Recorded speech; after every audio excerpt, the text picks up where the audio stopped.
Midway upon the journey of our life, I found myself within a forest dark, for the straightforward pathway had been lost.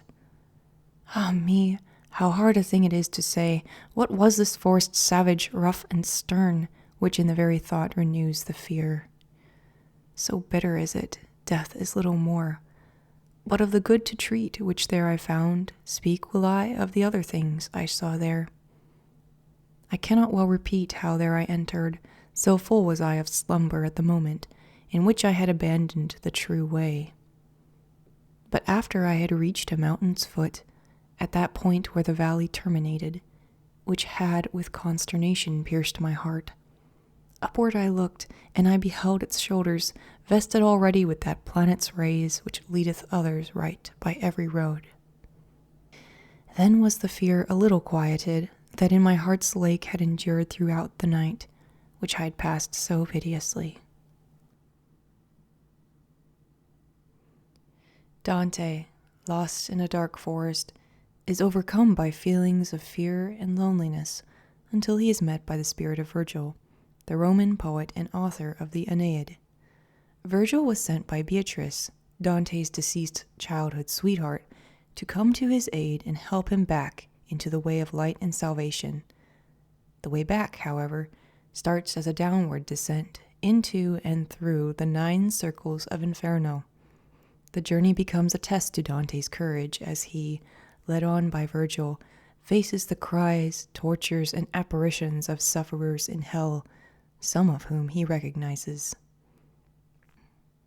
When I first read the Divine Comedy, it was the Christmas season, and I couldn't help but be reminded of A Christmas Carol by Charles Dickens, Virgil being the more kindly ghost of Christmas yet to come, and Dante as a melancholy Scrooge. However, Tolkien also came to mind, for Inferno is as terrifying a landscape as the Mordor of Lord of the Rings, perhaps more so, filled with graphic portrayals of misery and torment. Virgil then leads as a stern elf or wizard, and Dante is our hobbit.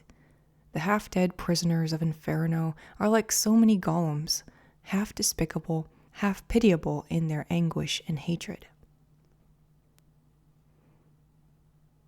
There are many references to contemporary and historical figures in this story, and most of them are Italian. For my first reading, I chose not to read an annotated version, feeling like I might not make it through, but instead I looked up names along the way when the context was insufficient. The edition I read, published by Arcturus, is the Henry Wadsworth Longfellow translation, with summaries of each canto by Anna Amari Parker. These summaries really helped my understanding of the text. To be perfectly honest, I was underwhelmed by the story itself. While initially the trek through monsters and chasms draws you in, it seemed to grow quickly repetitive. As he descends from circle to circle, Dante finds different groups of people being tortured in different ways. He frequently stops to talk to people he recognizes, and is chastised by Virgil if he lingers too long.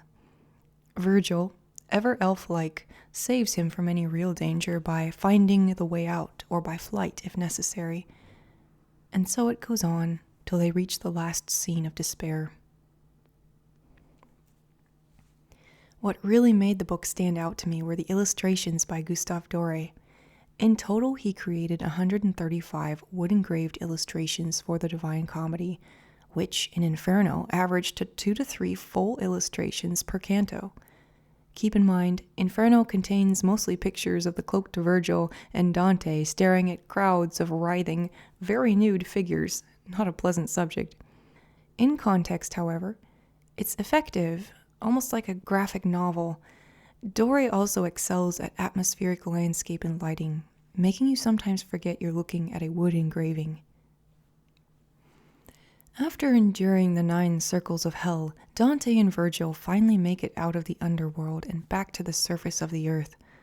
Under a starlit sky, they watch as a boat filled with souls and captained by an angel approaches the foot of Mount Purgatory. Dante continues on his journey as he follows Virgil up the 9 levels of the mountain. Together, in a similar vein to their experiences in Inferno, The two travelers observe the different disciplines which souls must endure before they have been purified of their remaining sins and made fit to enter Paradiso. Some readers find the second two books of the Divine Comedy to be less interesting than the first. I actually found Purgatorio to be much more compelling than Inferno. Even though I don't personally believe in the doctrine of purgatory, I think this is for 3 reasons. First, it was wonderful to have finished Inferno, which was really unpleasant. Second, the variety and beauty of imagery in Purgatorio was incredible, half celestial, half earthly. And third, the element of hope returns, which is not present in Inferno. As before, Dante meets a number of real-life individuals on the mountain, while commenting upon contemporary issues in Italy. He himself goes through purification of the 7 P's, peccatum, sin, as he moves from level to level. Finally, leaving Purgatorio behind, he comes out again into the open air and finds the woman he loves, Beatrice, in a beautiful forest. The glory of him who moveth everything doth penetrate the universe and shine in one part more and in another less. Within that heaven which most his light receives was I, and things beheld which to repeat nor knows nor can who from above descends, because in drawing near to its desire, our intellect engulfs itself so far that after it the memory cannot go. Truly, whatever of the holy realm I had the power to treasure in my mind shall now become the subject of my song. Some acquaintances of mine have expressed the fears to me that heaven will be boring, and I wonder now if that image of a boring heaven may come from the third part of the Divine Comedy, which is Paradiso. In my humble opinion, I did find this part to be the less interesting of the 3 parts. So what happens in Paradiso? Virgil, one of the condemned spirits, had to leave Dante at the end of Purgatorio. Now, with his beloved Beatrice as his guide, the young poet completes his journey by ascending the 9 levels of heaven. Along the way, he meets biblical and Christian figures such as Solomon, St. Peter, St. Thomas Aquinas, and the Venerable Bede. The higher he climbs, the more intense become the light and worship, culminating in the dazzling pinnacle of Paradiso, where God is exalted above all. I noticed that there is less variety here in heaven according to really the text and the illustrator, Gustave Doré.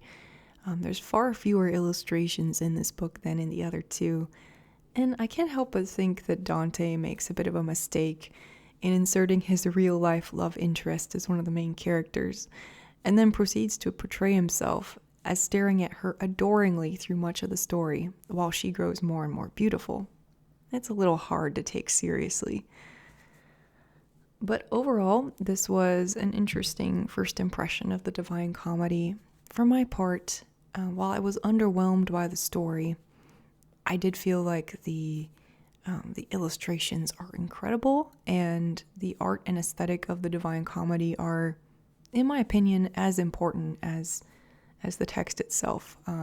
Perhaps I will come to a different conclusion in the future if I read a different translation and some more contextual information, but those were my first impressions of the Divine Comedy, and I am very happy with this edition by Arcturus. I think it is a lovely addition to your collection of literature and also your collection of art.